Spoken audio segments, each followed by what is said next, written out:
সত্য কথা কেউ বলতে চায় না, আবার যদি কেউ বলে কিছু মানুষের সহ্য হয় না। বাংলাদেশে যে এমপি মন্ত্রীগুলো আছে না, হ্যাঁ, এগুলার ছেলে মেয়ে বিদেশে যেন পড়ালেখা না করতে পারে, আর দেশে ওই প্রাইভেট স্কুল কলেজ যেন না থাকে, তাইলে এই দেশ ঠিক হবো। হ্যাঁ, বলছি, জানাবা কিন্তু কমেন্টে। আর কোনো সরকারি লোক যে কোনো ছোটোর থেকে একবার বড় পর্যন্ত, হাই লেভেল পর্যন্ত বিদেশে কেউ চিকিৎসা নিতে যাইতে পারবো না, বুঝছো? ডাইরেক্ট সাবালা কেউ চিকিৎসা নিতে যাইতে পারবো না। তোমাদের ঠান্ডা কাশি হইলেও তোমরা যাওগা বিদেশের চিকিৎসা নিবার নিগে, হ্যাঁ? আর সাধারণ মানুষ মনে করো যে নিজের দেশে যে সরকারি হসপিটালগুলো, ওগুলোর কোনো চিকিৎসাই নেই, ঠিক আছে? ডাক্তার খুঁজে পাওয়া যায় না।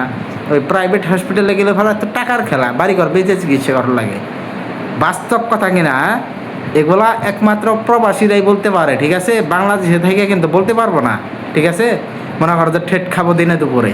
তাই সত্য কথাগুলো আমরা প্রবাসে বয়ে বয়ে বলি, হ্যাঁ?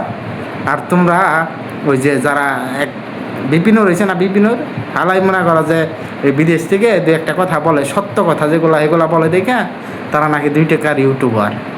তোরে চোখের সামনে পাইলে ভাড়া ও থাপড়াবো। তুই ইলিয়াসের ওই পিনাকি দাদার একটা বালের সমান হওয়ার পারস নাই, ঠিক আছে? ওরা ওই 5ই আগস্টের আগে ইচ্ছা করলে পরে বিএমপিতে যোগ দিতে পারতো, ঠিক আছে? দেয় নাই কিন্তু, কারণ বিএমপি আগের নাই, ওরা বুঝে গেছে। বিএমপি খারাপ এটা বলতেছি না, ওদের সিস্টেমে বোঝা যায়। তো আমার কাছে মনে হয় যে বাংলাদেশে যে দল ক্ষমতায় আছে, তাদের কোনো ছেলে মেয়ে বিদেশে লেখাপড়া করতে বা যে কোনো কারণে যাইতে পারবে না, ঠিক আছে?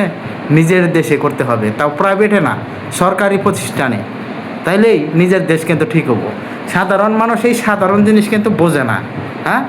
এগুলো নিয়ে কথা বলো, ঠিক আছে? যে না পারে তারে গদির থেকে হরাও, ঠিক আছে? তারপরেও সত্য যেটা, এটা তুলে ধরো।